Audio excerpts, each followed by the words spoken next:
going down, people? It's your boy, Myer Krah, back again with another podcast. Today, we're doing live stream. Everything's a little bit different today, if you haven't told. Like, this might be the first time I think I have more than one guest, and this might be the first time I've done one.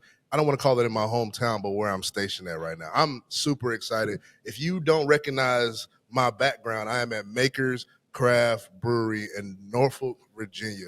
This is one of the first places I found to be home to me, especially when you go in and out to deployment, you go in and out overseas, you want to come home and find somewhere outside of your own home that you can just chill, relax. I can bring my entire family here. Every single one of my 4 kids has been here. They got a huge indoor area, a cigar lounge as well, and a huge outdoor area. So if you're in Norfolk, Virginia at any point in time, please stop by here. Grab a bite to eat. They keep a food truck outside. They got snacks inside. Get a good beer and just have a good time. But before I go too far, what I want to do, I want to introduce a few people. You might already know one of these guys, at least be familiar with them. I had to have them back. So many of you guys asked me, hey, man, who is this dude? Is he a professional speaker? Is he a pastor? This dude was dropping dimes. And I got somebody else. If you're in the Hampton Roads area, you might already recognize the face. If you're in the business space or maybe you served in the military,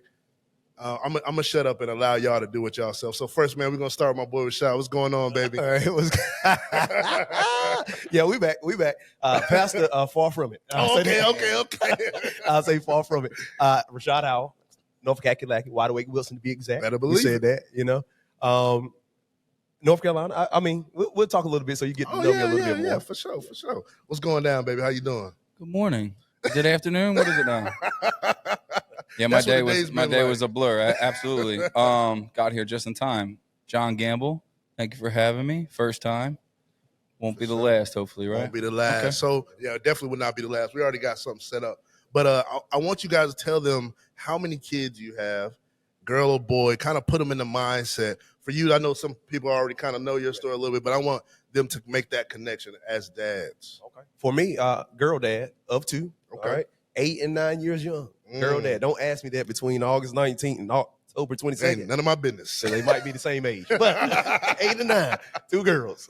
Say less. What's up? What about you, I man? carry 5 boys with me. Woo! Yeah, 5. I have twin 13-year-olds, and I have a 2-month-old at home right now. Wow. Yeah. There we go. So you got spaced it out. You got the twins. Yeah, I didn't follow any handbook. Babe, I hope you're listening to this. And everybody who keep coming up to me saying, hey, man, you going to try for another one so you can have a girl? Because I got 4 boys myself. And as you probably already seen, I'm afraid that if I have another child, I'm either going to have another set of twins or another boy. So I'll be running around with you. So we might need to have a conversation. Like the skull's not even like fully formed on this one yet. And people are already asking if we're going to have another one. Bro, what is up with that, bro? And they don't be trying to babysit. They don't be nowhere to be found once you had a baby. I got a really good support system. So, okay. Yeah. Well, that's what we're going to get in today. I want to have a conversation about what is it that fathers need. I think sometimes we may see, at least right now in this area, they're talking about what a lot do men need, what do women need. And I want to get in a little bit of the niche area, like what do fathers need? And I think first thing we need to do is kind of maybe talk about what does success look as a father. Could either one of y'all answer that for me? Success for me as a father would be, we're in a social media age, and the scariest thing for me is, you know, my 13-year-olds now can pick up a phone, and if I were to allow them to have all social media platforms, they could find me, and what I'd be proud of is that they could go through all my social media, and, you know, if they went deep enough, they'd find some good times their dad had, but for the most part, since they've been on this earth, I'd say every other picture I've ever posted has been them, you know what I mean? Yeah. So they'll see that love.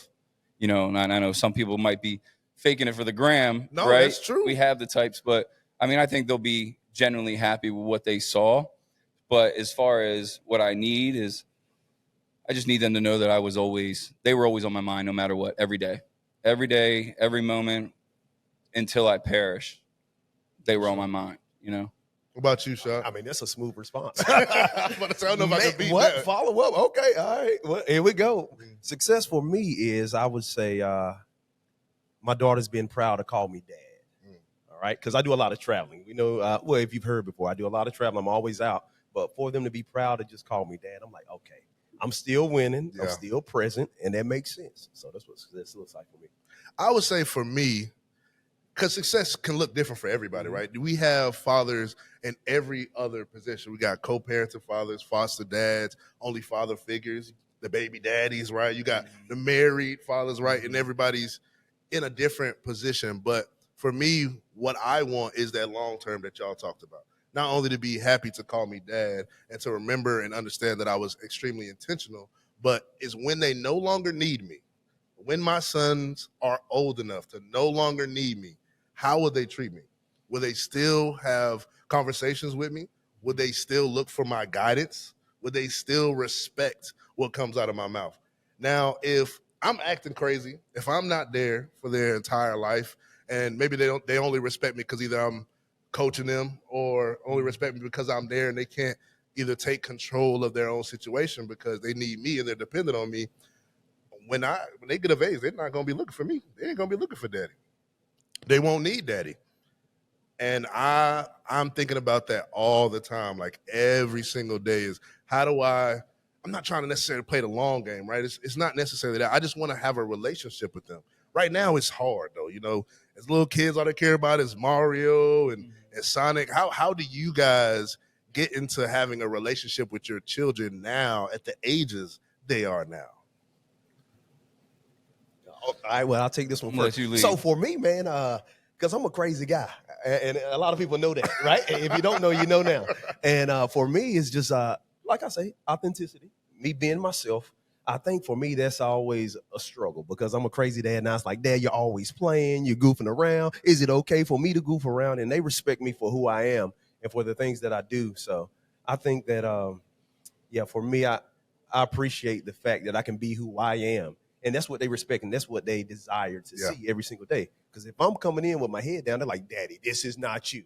If I'm not embarrassing them at school, they're like, Daddy, this is not you. So they want to look for the crazy dad. They get excited. My oldest daughter, she gets excited now.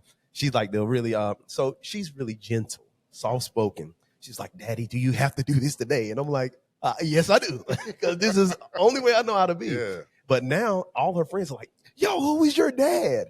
And she's like, that's my dad. So you're the cool dad. I'm the cool, crazy dad. Yeah, okay. Yeah, cool, crazy. That's different. Cool, crazy. Dad with the shoes. Oh, okay, yeah, you could be that one too. And you do got them shoes though. I don't know if you can show the camera what you got on right now. Man, but them things, it's like Nike socks just to make sure they know. Oh, say less. I'm not ABC'd out. Right? I got my church socks on right now. So. Same. They don't even match with sneakers. Yeah, with the sneakers, man. I just throw on whatever, bro. I don't even care. What about you? How are you striving for success with your children right now at the age they are right now?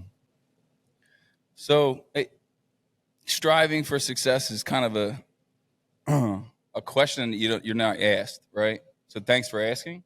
No one asked you how I'm striving. So your pod's very unique. Thank you. Because you are asking questions that no one asks, right? So it's thanks, one. Two, it's a growing process, right? Like I have guilt some way because I feel like I'm doing a better job with my new children, when I say my younger children, as opposed to my older children. And you got to constantly remind yourself that I was young then too, right? So 28 versus 38 mean two different people.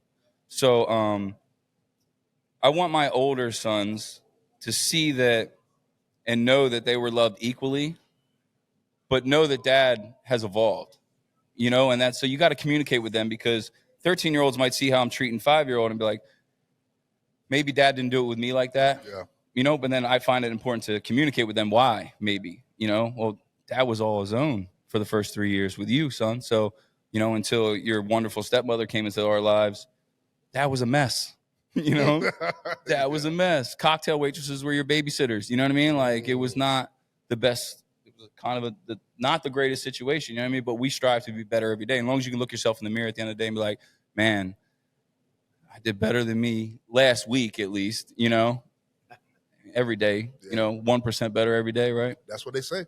It's So going to take me more than 100 days, though. Right. So, I guess, yeah. So I guess it would be clarity with my kids to a point where they need to know. Okay. I don't divulge more information to my children than they need to know. And they will search for it. Yeah. They ask for it. You got siblings? Both of y'all got siblings? Oh yeah. How many Yeah. siblings you got? I got 5. 5? I'm You? the oldest of 5. Well, okay. I'm the oldest of 6 now because So I'm the oldest of I'm 4. the oldest of 6. yeah, my father's he just had. I have a new younger brother. He's 5. So Oh, that's gotta be kind of I'm cool. Yeah. oldest too. I got Pops. a younger sister that's 2. Yeah. So I get it. Daddy's were some Rolling Stones. Yeah, I understand. Mama, don't you get no daggone ideas now. So yeah, Wow, I boy. don't need none of that. I'm babysitting enough. I don't need nobody else. But the reason why I asked that, because I think we can very much resonate with the story that you said right now. I think we can look back at our siblings and be like, man, my mama never would have let me do that. I couldn't even grow my hair out too much. I couldn't have no earrings. I couldn't have no girlfriend or nothing like that. As they start to get it a little bit younger, right? The different siblings got different privileges because the parents were evolving very much so.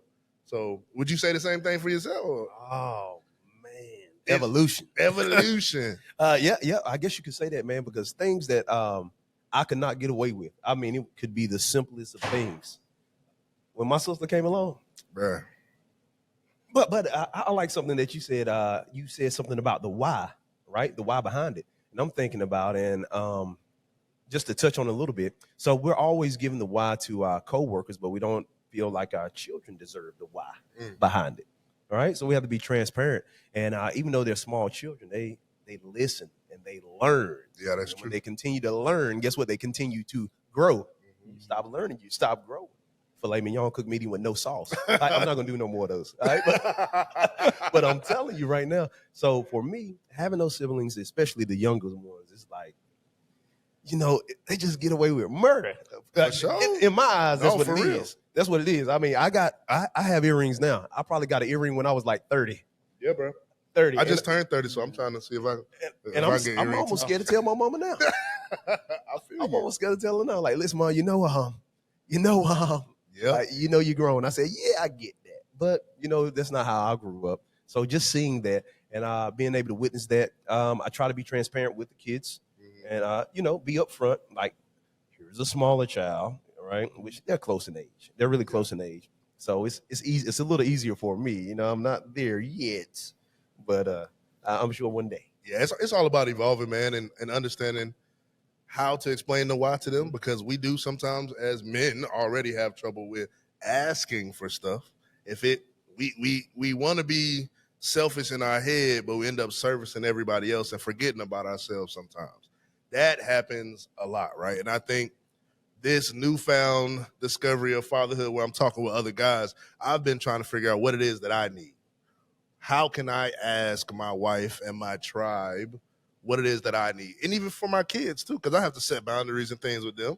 And one thing that I added is when I get home, I want everybody to run to the door and meet me at the door. I want hugs, loves, and kisses. Now I don't ask them for too much, help your mom out in the kitchen, certain routines and things like that. But before I ask the question on what it is that you guys feel like you need to be successful as fathers, I hope you don't mind me asking, what is your parenting relationship like right now? You married, co-parenting, doing single father, like what is it like right now? You can start, John. Yeah, I have an amazing wife at home, and then so we have 3 together.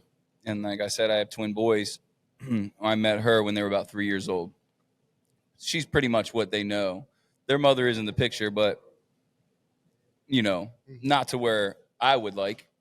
But some people say that's a gift and a curse, because I know guys who get put through the ringer. Yeah. Mine kind of just, God bless, handing them off. She knew they were in right hands. I don't know what it was. My lawyer's better than hers. But at the end of the day, man, honestly, it was just being true to yourself, right? And then the kids know. And if the system, people have their complaints about the system, but if you go in there correct, your ducks are in a row, you're going to be okay. So I have the split household. I've had that situation. But we have a strong nucleus now at our house, in our home, and I think that's just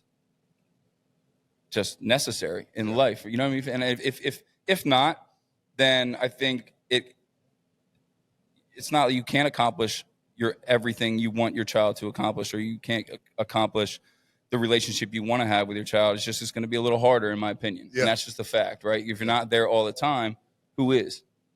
So if you're not the main influence in your child's life, who is, question one, right? And two, can you put up with someone else being that influence? And Absolutely. I can't. So Absolutely that's true. what made me mature as a man and to get right. So I mean, I owned nightclubs and I was behind the bar owning for 15 years in a toxic situation. And it's not good for your marriage. It's not good for a parent. You're up till 3, 4 a.m. Yeah. You're going home. You're trying not to sleep in too long because you want to be present. It's so hard, So I've done the day job, the night job. I stay at home for a while. What's important to me to keep that strong is the nucleus, like I said. If I don't have if my wife isn't who she is, I'm not as strong as I am.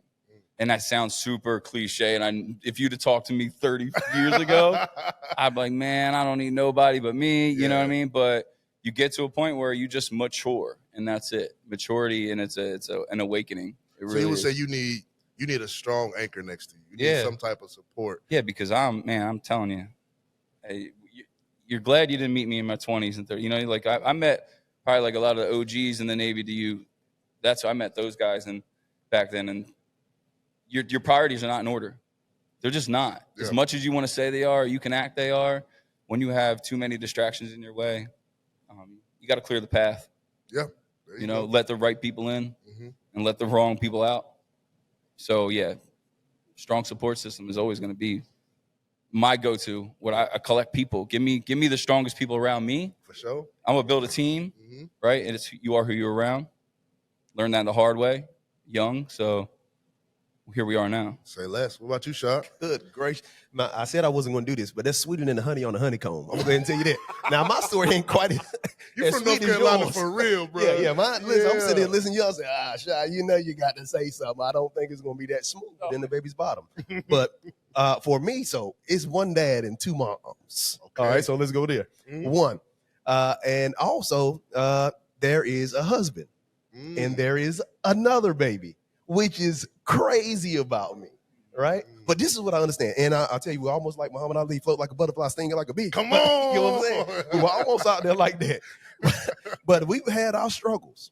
But what I understood is, and I will commend the mothers, all right? Commend the mothers on this too. What I understood is trouble does not last always, right? That's why they say I was a pastor. I ain't trying to. Hey, I'm just saying. I was gonna get it to you. But what I understood was, and what we understand as the parents is, what matters is the child, right? And then everything else, like that's easy for me. So you guys have y'all have boys, right? I have girls. When I tell y'all, see y'all strong and buff. Me, I am a crybaby. Man, I'm tell y'all cry about everything. We had a funeral for a cup like a few months ago. It's crazy. It's all type. I had a funeral for a cup, man. Okay. I had a funeral for a cup. You don't want to hear it. You don't want to hear it. Don't. I'm just gonna believe you. You better believe me. You better believe me. Funeral for a cup, and they laugh at me till this day. It wasn't intentional, bro. I might want to hear the story now. You want it? Just get it. I'm to gonna it. drop it on you real quick, and we're gonna jump back in. I'm gonna drop it on you. So I was, going through some tough times, and me and the child's mother, we had split and we moved around. You know what I'm saying? Financially, I wouldn't say I was in the best shape. All right, so I ended up going back home. Right, so I was in Wilson, North Carolina, trying to get everything together, get on my feet. The babies are, they're suffering a little bit because I'm not there, and they're like, okay, what's going on? Even though me and the parents weren't together, and so there was So I ended up getting an apartment, right? It was nice. I'm back on my feet. I'm where I'm supposed to be. And the first thing, I'm so excited. The first thing I bought in my apartment was this little measuring cup, plastic measuring cup. And I was like, I'm going to stay in my apartment first night. I ain't have nothing. No cover, no nothing. The only thing I had, I went to Walmart. I seen the measuring cup. I said, I'm going to need it one day. I picked it up. So I'm staying. I do that all the time. The first 2 days I'm in the house is me and that measuring cup. Right? Now we put it in the dishwasher a couple of times and it cracked on me. Right? So then I'm like, all right, whatever, it cracked on me. And I know it's time to put it in the trash and the girls are over. And I'm like, all right, girls, I got a piano. I'm like, we're going to have a funeral. There we go. Have a funeral. So I will go grab the cup. I put the cup in the trash and I start to play the song. And then my shoulders start getting heavy and I start getting light. I said, what is going on? I start 10 and I'm wow. Because for that cup, very significant about that cup, it's like, when I had the opportunity to start over and get on my feet. And then it was like, and through it all, everybody that I needed around me is here right now. Mm. It was just insane. And like I said, I'm a crybaby. Bro, me too, dog. I very much. I posted a video the other day talking about once you become fathers, it's like there's this emotional intensity that just jumps on your back, and every once in a while you just cry, man. I can't make it through Disney movies. It only gets worse as you get older. Oh, really? Yeah. Don't tell like me the that. right Sports Center commercial. What? Oh yeah. Oh, man. Y'all, An that 30 for E40, 30 will like do one it. of them E40s, Mhm. like a bone marrow transplant or something like that, like athlete to a child. Oh yeah. Sobbing, man. Waterworks, bro. I don't take nothing, man. I almost cried when you said, "Hey." Yeah, I'm about to say, men do cry. It happens. You said Fathers bone cry, marrow? too. Oh. So what would you say you need, man? What do I need, man? Or at least what would you tell them? What would I tell them? What I need is for them to be patient with their father, because I'm still growing myself, right? I'm a young man, and I'm trying to understand life, and I'm trying to coach them through life. And I coach people all around the U.S. and stuff, and I give them motivation. But I want them to be patient enough with me that they understand that daddy does not get it right every single time. Yeah. And as long as they understand that, I'm able to move forward. I love that. I love that. If I ask my son right now, I just need a little bit of patience. Just help me out. Hey, quick producer interjection. Myer, can you just let the viewers who is now coming in, let them know where we're at and what's happening right now real quick? Yeah. Hey, so for the viewers who are just now logging in, just so you know, we are at Maker's Craft Brewery, and we're having a conversation about what it is that fathers need. So pay attention, take some notes. You might have missed a few of them, so you won't have to go back. But I'm about to break it down to you at least what I think that fathers need. I can tell you a little bit about what I need, but I think this is a mix of between both what men need and a little bit about what fathers need. And one of those things is I feel like I need other men around me. I need to have other strong men. Now, either you can call yourself a mentor, you can call yourself a friend, you could be my father. Whatever that guy looks like, I just need to have him. And that's one of the reasons why I started having these different organizational meetings and having this podcast, because I feel like men need to hear from other men. A lot of the times we step in a room with our wives or other women, we feel like we got to be the strong one. And we don't want to let anybody see our weaknesses. We feel like we got to be the one to go to work, and we can't cry, and we can't show our weakness. We don't want to ask for patience. We don't want to ask for grace. It's because we got a long-term vision that we're trying to go. And if we feel like we slow down, we'll never get there, or somebody won't trust us to get there on our own. So if we take and put our burdens on our wives or on our families, then what are they supposed to do? Who are they supposed to send their burdens now? They don't want to burden us. And I know that I have enough friends around me, and I have a tribe of guys that I wasn't leaning on, and now I'm starting to do that more. And I think that's so important to have. You can see it in football, you can see it in different sports when men get together, how they're able to open up and talk to each other. But I would say that's one of the things. Another one is men need to know how to communicate. Fathers need to know how to communicate not only their feelings, but what they need, where they want to go, and they need to start understanding communication too, because I've struggled with this a lot in my own home. Every single one of my children are different. I need to know what they're saying even when they aren't saying it. The first way I learned that I needed to communicate a little bit better was when I married my wife. I thought I knew everything about her until we started living together. I was like, I don't know what in the world just happened. I thought that she would just tell me when something was wrong, but if you ask what's wrong, nothing.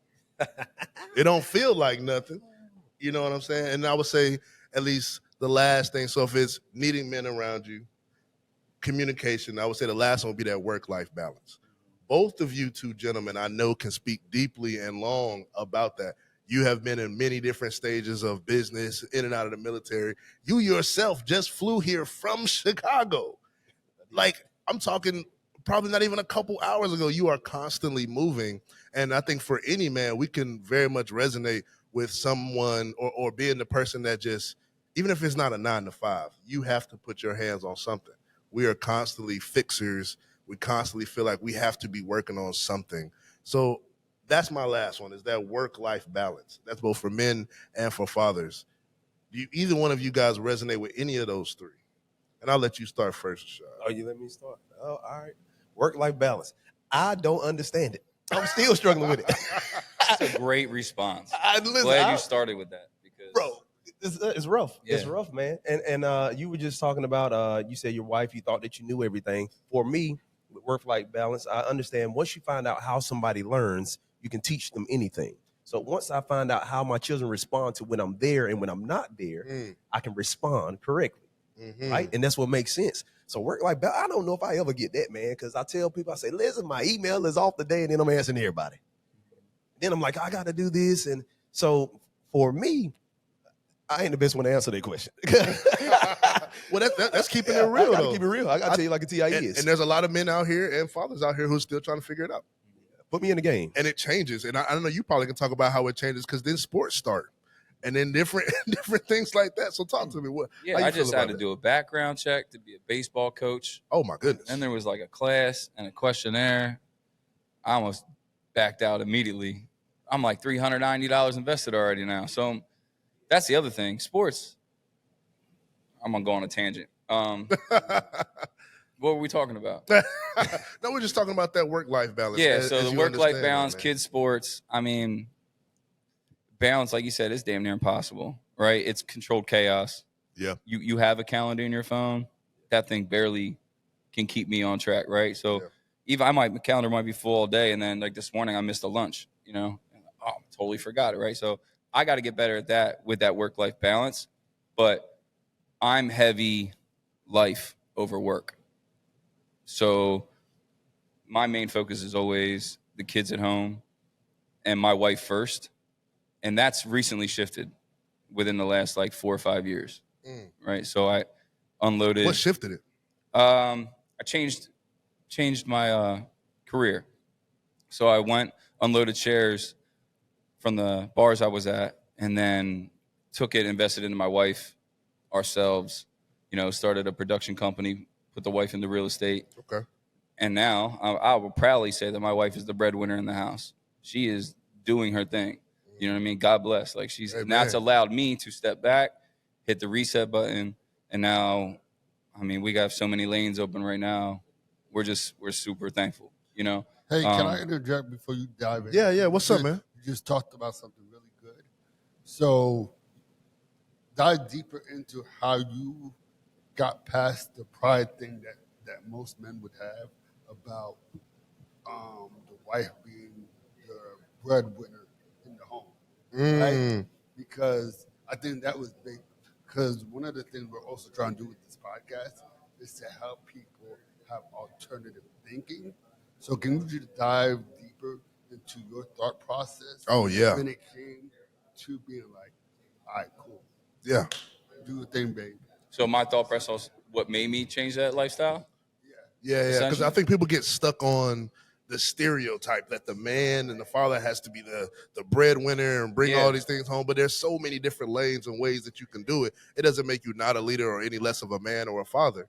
Yeah, I think that we're clearly in a new age, right? So everything's different. Everybody's got equal rights, or so that's the dream, the American dream, right?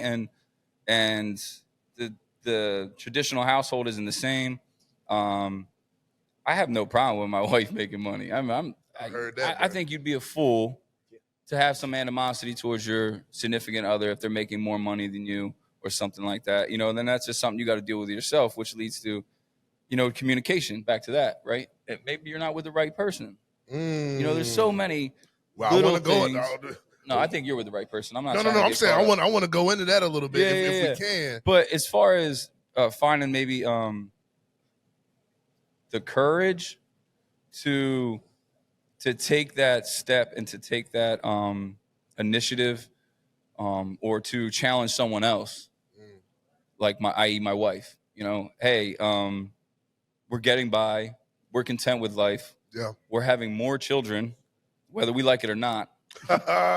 It's something you liking about it. And we figured out what was happening. But it took a lot of me swallowing my pride, which it shouldn't, I think it was the public eye being like, yo, if you're not out here in the clubs anymore, what are you doing? If you're not running this anymore, what are you doing? Yeah. What are you doing? And then I don't owe nobody no answers. that took a while to get that through my head. I don't owe you him. Like, I don't. I'm thinking about what you said about the breadwinner. I don't think I have an issue with it, but like I said, we got two different scenarios. You guys have boys and I have Right, girls. correct. So my entire life, single mother. It's situational. Right? Right. Yeah, it was different. So for me, that's what I've seen. I've seen my mama winning like on her own. So for me, I'm just like, and even when I spoke at the women's conference, I'm just like, that's exciting to me because I know what women are capable of doing. So my perspective of it is like women are like they are it. They are legit it. And I could be a little biased because I've been around my mom, and then I have girls, right? And I'm like, oh, girl power, let's go. I want y'all to win. Yeah. But in actuality, that's the only way that I've seen it. So that's what I know. So for somebody to come in and say, baby, I hate to tell you this, but I'm making that shmoney. I'm saying that's okay. You know what I want for Christmas? I'll take it. I'll take it. And there's something I wanted to talk about because you mentioned seeing your mom like win, like and doing single mom and stuff. Sony, I think you might have sent me a video a couple of days ago, and I heard a young man just have a conversation about being afraid to be a father. He said, I can't do it. There's no way. And I think a portion of that was him feeling like he would automatically fail because he didn't have a father figure in his life, or he didn't have a father in his life. And I hear so many different younger guys before having kids doubting themselves either for that fact or I don't want to get married, or maybe I do want to have kids, but I don't need no woman to do that. And you don't hear a lot of guys say that, but it happens.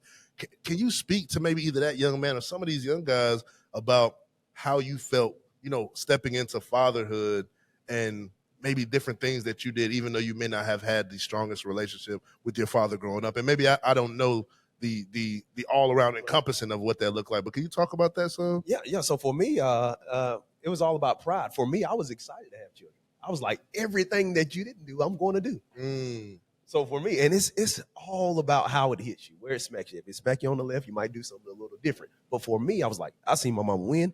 I also seen my mom lose, right? Okay. And with seeing her lose, I'm like, this is not what I want to see my daughters go through or my young lady go through. So what can I do, right, to elevate who I am as a man to prevent those things from happening? Now, obviously, somebody had a broken heart because I said I got 2 kids, 2 mamas. All right, so I get that much. All right, we're gonna be transparent. All right, so I fall short every once in a while, but this is what I need. This is what I need you to understand is every single day presents a new opportunity. You do not have to be great to start, but you have to start in order to be great. Yes, sir. So every single day, I'm like, child, listen, if you missed it yesterday, guess what? The sun is shining. Keep on smiling. We can get this together, right? Yeah, that's and right. You continue to learn. And you've heard this before, but we learn so much from even our children. And I know you guys do. And I learn from my daughters. Absolutely. All the time, just by having, they said, 2 ears and 1 mouth. Y'all can tell I talk a lot, but I do listen. I listen a lot too, right? Yeah. So just having those 2 ears and 1 mouth and just paying attention to what's your surroundings and how everybody's reacting. I think for me, I was like, the things that he did, even though I'm not going to say he did things bad, it was just like, I wanted to be better than he was for my mother. So I could see how she reacted. When she used to smile and she was really feeling good, that made me feel good. Yeah, I got you. Therefore, I was like, when I'm a father, guess what's going to happen? My daughters are going to be crazy in love with me. And they are. They're jumping. They probably buzzing me right now. I'll call you back, baby. Right? Yeah. That's beautiful. Bro, I felt that. You gonna make me mess around and have a girl, man? I told you I ain't trying to have slow down. Then you gonna have twins, a girl and a boy. I know. Look, I love how you put that because we very much do have to be the example for our kids. And for you, you're in a different position than both of us because we're men, we're boys. Yep. So it's like I need to lead in a way that they see how to treat a woman. They need to learn how to do these different things. For you, you're like they need to fall in love with me, and I need to be the best person that I can be. Because if I'm just some old shaggy, raggy old person, bum, ain't doing nothing, and they love you still, they're going to get somebody who's old, shaggy, raggy, bum, who ain't worth nothing. You know what I'm saying? Right. And you ain't going to have nobody else to blame but yourself. Raise the bar. Raise the bar. Yeah. So as a man raising boys, how do you position yourself to make sure that they're in the right position when they get to your place? So what in our house, I rule with an iron fist, but I'm there with a hug and a response and an excuse for everything we do in the house, any discipline necessary. My wife is very good at telling me to shut up, sit down, and let's let them talk. Like, let's hear them out. So thank God she's there, because otherwise it would just be strict. And there's the gap, right? That's what my two oldest had to deal with. That's true. Versus now they get a break because stepmom's around to save them, right? Yeah. So with boys, like I said, I rule an iron fist. Mom's there to like mom is there to coddle them, I guess is the word. But she's great at it too. She doesn't coddle them. You know, she knows, hey, if your dad's yelling and your dad's this upset, it's for a reason. Yeah. You know, he's not just kicking the dog because he had a bad day at work, you know. I think them days are over. I just think that with my boys, as long as when they grow up and they are striving and achieving things, then like I am, and they see that, then that's all I can ask, right? And that they're treating women with respect, and that's, I tell you, their stepmother, their mother is in their ear all the time. You're going to be polite young men. Let's talk about that right there. It's going to be different for both of y'all, so I want to hear this. Right. Let's talk about dating. I've heard different things from different people on when you should start dating. I know it was different in my house. I think I wasn't allowed to have no girlfriend at all the entire time. Did I still do it? Yes. Right. Because I thought I was grown, right? And I was getting a little bit of rebellion. You're at, how old is your oldest? 13? 13. And so you might already be having this conversation. I want to hear from both of y'all. When do you start allowing your kids to date, and why? We found out through like another kid in the backyard opened his mouth when he shouldn't have. And I had the window open. Yeah, a friend snitched on him indirectly. And then we said, all right, let's see your tablet, see who you're communicating with. Can I ask what did you hear?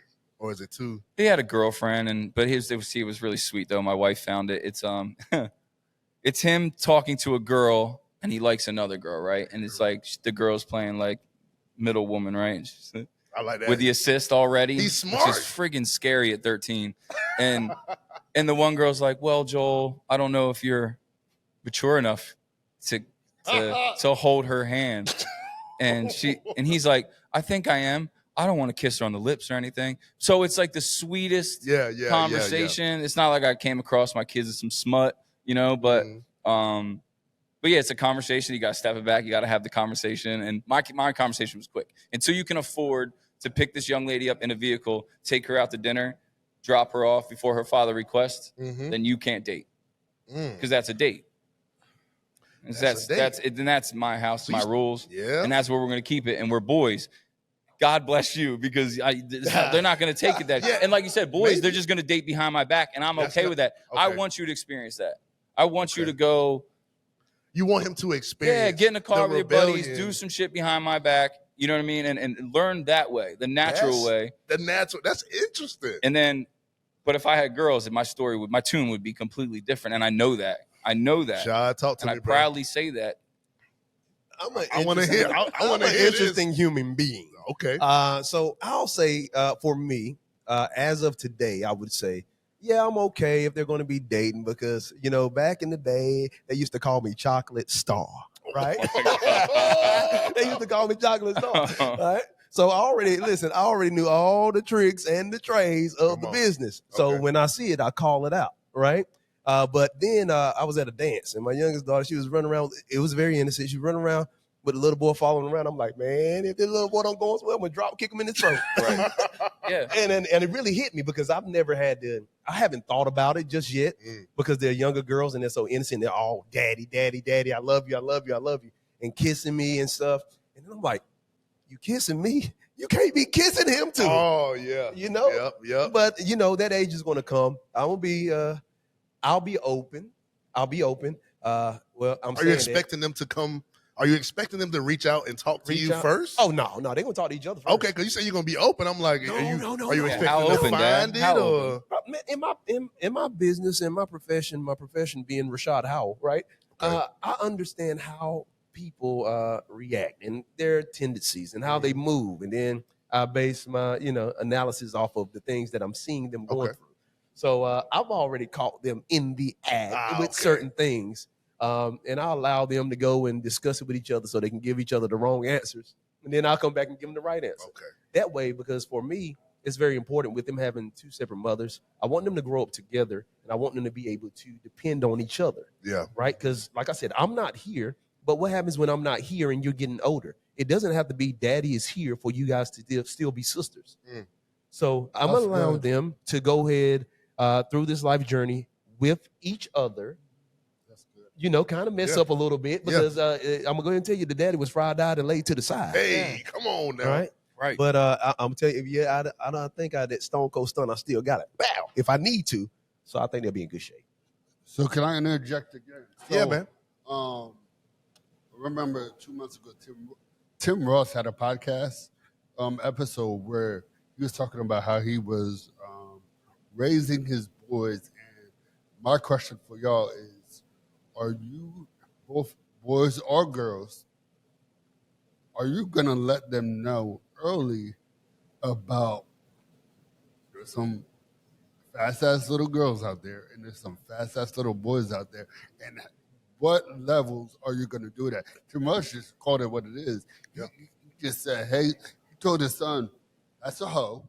Oh, And so are we having these conversations that we're not tiptoeing around things? Because we're in what year, 2024? I feel like our kids are growing up too fast. So, like, how are you guys combating that? I'll dive right on into that one because at least I already know kind of what's in my That head. was a scripted question. That was a really good one. I already know what's in my head, and I don't even know if me and my wife are on the same page with this. But I know personally, growing up, I felt I knew too much about sex too early. And when I say I knew too much, at least I thought I knew what was going on. But nobody that actually knew about sex was the ones talking to me about it. No adults. I didn't get no birds and the bees. I was getting it from other fifth graders, other fourth graders. And then what happens next? You start getting a little bit curious, right? Like you talk about, like you start getting a little bit curious. Yeah. You want to go figure it out for yourself. And as a boy, that's exactly what I went and did. Yeah. Then curiosity literally kills the cat after that. Bro, that's what was Turn into happening. a dog. I turned into a dog. And still to this day, I regret all of those moments. I wish that I knew more. And I think if I knew more, I would have done less. And I would probably have a little bit, because honestly, we'll have this whole conversation at another time. But I feel like my early sexual activity plays a part and has influenced my marriage negatively. And we'll talk about that at a whole nother time because we're talking about us, we're talking about the kids. I'm going to clip that. So I wish I could grab some of that time back. And in a way that I'm going to do that is when I feel it like I'm ready and that my wife is ready, I'm going to have these conversations with my kids. I'm going to talk about exactly what sex is. And we're Christians, religious people. I don't expect everybody to speak on it in different, speak on it however you want to, but we're going to be speaking to them in that, funneling and filtering that way, right? And then explaining to them, I'm like, yes, it is going to be enticing. It is very attractive to have sex. And you're going to have some of your friends, girls or whatever, who may be trying to do that with you because that's something we all want to do. But we're going to do it in this confine, and this is why you should do it. And I don't have all the language and the communication ways that I really want to say it, but I have in my mind the reason why I want to do it is because I've seen in my own life what it looked like when I didn't have that, if that makes sense. Y'all can. That's spot on. I mean, that's exactly how I feel. I was exposed to sex at a very young age. And did you get birds and the bees? No, I got the parents slept in and the VHS was left on too long. Yeah, you know what I mean? So it's just I had the original teen mom, you know what I mean? Like she was 16 when she had me. My father was 17. I remember my dad, by the time he was 25, had already had all five of us. So I remember on my 35th birthday, he called me and I'm just, I'm established. I'm at the bar with a friend, having a good day, took the day off. My dad calls and goes, how you feeling? Good. So I want you to put this into perspective. When I was 35, you were 18. So imagine if your son, John or Joe, one of the twins would be 18 right now. And I had to put that in perspective. Wow. So I, for a long time, resented my parents, more my father. And then what you do is you grow up too, and you mature and you realize, wow, what they were doing at 25 was not what I was doing at 25. You know, they were raising a whole family, trying to make it work. In a society, you know, I'm from South Jersey. So my dad was a commercial fisherman. He was never home. So now you got a mom, dad's out for 2 weeks at a time, raising 5 boys.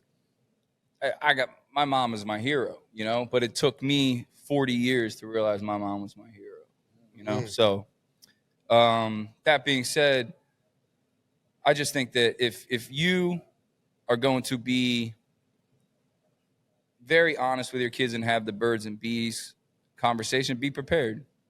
Be prepared for that conversation, because these kids got questions. They got math questions I don't know the answers to, right? So if they got sexual questions, I'm going to make sure I have the answers. And you would like to think that the sluts we were growing up, we would have all the answers, right? Yeah. But you don't, because these people are evolving. Like you said, fast women, these fast girls. That's true. And these boys are fast too. But I feel like we were the fast ones growing up, right? We were the ones chasing. Yeah. But now you got like Sexy Red. Girls were so innocent back the music's then, right? changing and stuff. You saw too, a crop top and you were like, whore. Yeah. You know what I mean? Bro, like, we didn't even have leggings until we got late in the high school. When I saw leggings and like baby fat, I was like, man, oh my it's Lord. crazy. Now, How would have it now? Yeah. Some things are normalized and they take it to the next level. But keep going, man. I didn't mean to cut you No. off. And that's it. So as society evolves, that conversation evolves. And what I think is cool about what we've been testifying to so far is you got your own way of being a father. You got your own way of being a father. And none of it's textbook, you know? And like when people come to me like, man, you got 5 kids, you got X amount of businesses, and you got this and that. How do you do it? What's the balancing? And I'm like, man, there's no playbook. Don't let anybody come in the room and tell you how to be a dad. Because only you know that child. You and the mother know that child, right? Yeah. So directly, that's your sponge. Everything that comes out of you is going into that baby, essentially. And if you're not constantly around and involved, and you're not that child's son, like if it's not feeding off your energy, it's feeding off someone else's, and you got to be careful who that person is, you know? If you let them kids leave the house hungry, they're going to eat somewhere else. Yeah. You right about that? Yeah. I'm going to tap dance on that one real quick since y'all done got me stirred up. I like that. I'll say for me, I appreciate organic journey, right? Because I think some of the things that I went through molded me into the person that I am today. So I can't be selfish and say that, girls, this is the way you should do it, because that might be exactly what they need to be who they're going to be. That's true. Success is where preparation and opportunity meet. So as long as I'm prepared when that opportunity comes and they bring that to me, I think we'll be successful in that conversation. Like I say, I'm a funny guy, so I say stuff like I call, the private parts. I call it their business. I like make sure you take care of your business. So you use a lot of humor in your parenting. Yes, yeah, you best believe it. I don't use none. Oh, So I'm going to try it. Different you know what I parenting mean? styles. And I don't want to not try new things. I will try it. I promise you I'm going to do it. I do it all the time.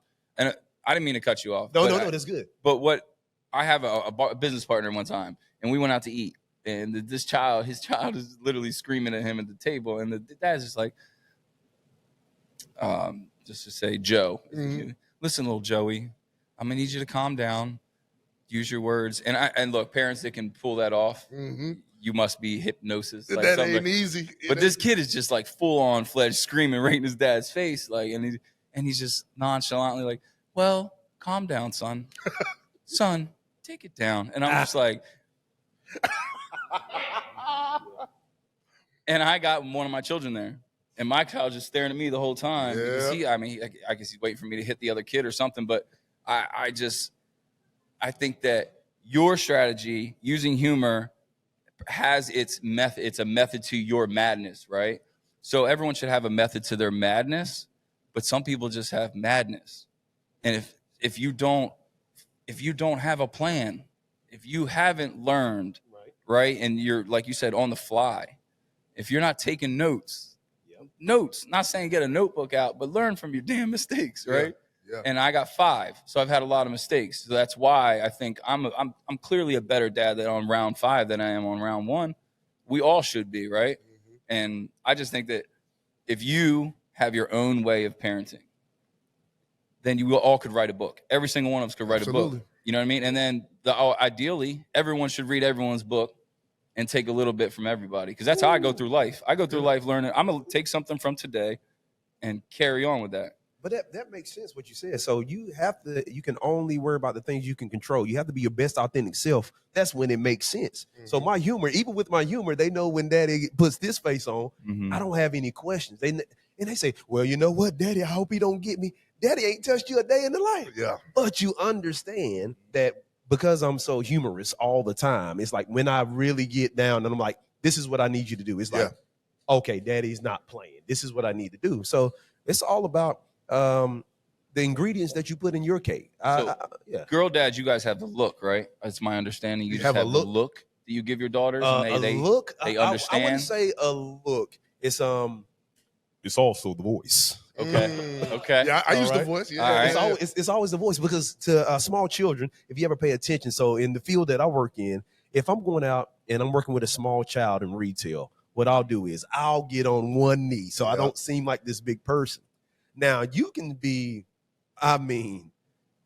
really wreck some stuff by just how you say it in your presence, how big you are. I mean, I know I got a couple of handles. I ain't talking about big like that. I'm talking about just me being a grown man and talking to a child. And sometimes we forget that too. Authority. Yeah, we forget that too. It's authority. You just have to be like, and actually being respectful in the things that you say. They appreciate that, and they listen, and they take it in, and then they reciprocate it. And then they'll probably do it when they get older. Train a child in the way they should go. My mama must be watching, and they won't stray away from you. Yeah, there we go. Oh man, that's good stuff. I'll keep going. No. I was diving in because I'm learning. I'm constantly doing this. So for anybody's watching, you've been watching my podcast, you realize that I'm not trying to be one of those influencers or podcasters and feel like I always have the answers to everything. I feel like so many people will take a platform and just push information out as if they always have the answer. I built this platform so that we can find out the answers together. You might be missing one piece of the puzzle. I'm going to bring somebody on here who can help you out with that. You might be missing one piece. I might be missing a piece. And I'm constantly, this is all a big book. I'm constantly trying to figure out where can I add this. And if it doesn't work, I take it out and try something else. I want to just be intentional. I know I can't be a perfect father, but I want to be an intentional father. And that's all I really care to be. So we're slowing this thing on down. One thing I want you guys to do, I want you, Rashad, first, man, look right at your camera. And I want you to speak to a father right now, either an expectant dad, a new dad, a senior dad, seasonal, seasoned. It doesn't matter. I want you to speak to a father out there right now. Speak to a father. Is this the camera? That's you right now. This is me, not that one. All right, cool. This camera right here. So if I'm speaking to a dad, what I would say is, you matter. All right, you matter. The things that you do matter. The things that you do make sense. Everything happens for a reason. So don't regret the trials and tribulations that you go through. It's all to help you grow. What you accept today is what you expect tomorrow. So be intentional about the things that you do today so you can build the tomorrow that you like with your babies. Is that enough? There we go. I appreciate that. And John, I want you to look right at your camera. I want you to pick a father out there in the audience, and I want you to talk to that man right now. Pick any father? Any father. I'm going to speak to my brother right now, man, and hope that he hears this.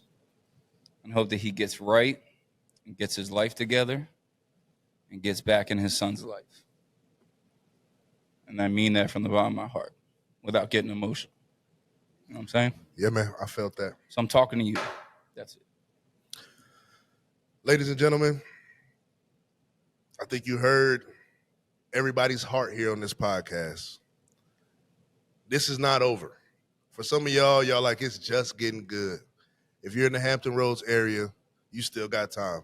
We'll be here till 8 p.m. if you're watching this live. Come down to Maker's Craft Brewery in Norfolk, Virginia, and have a conversation with a few fathers, a few men who are not afraid to be vulnerable and transparent so we can figure out how we can help each other grow. Here for the dads, out.